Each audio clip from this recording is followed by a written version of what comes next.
Para sa mga hindi nakakaalam sa kondisyon ko ay kasi may mga nababasa pa akong comment na nagsasabi bakit kirat yung mata ko, hindi pantay, yung bibig ko, tabingi. And malaking improvement na po ito, madam.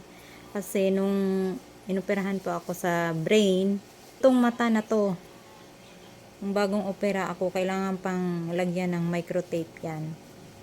Kasi hindi siya nasasara po itong mata na to. Buti nga yan, medyo nagbi-blink na yan. Dati hindi yan nagbi-blink.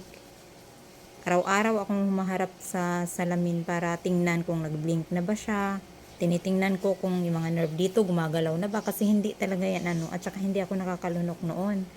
Sobrang, madam. Kaya yung nangyari po sa aking mukha ngayon, sobrang saya ko na po na naging ganyan yan at nakapagsalita ako ngayon sa inyo. Kasi dati, hirap na hirap akong lumunok, madam. Sobrang hirap na pinagdaanan ko bago nag-improve yung mukha ko ng ganyan.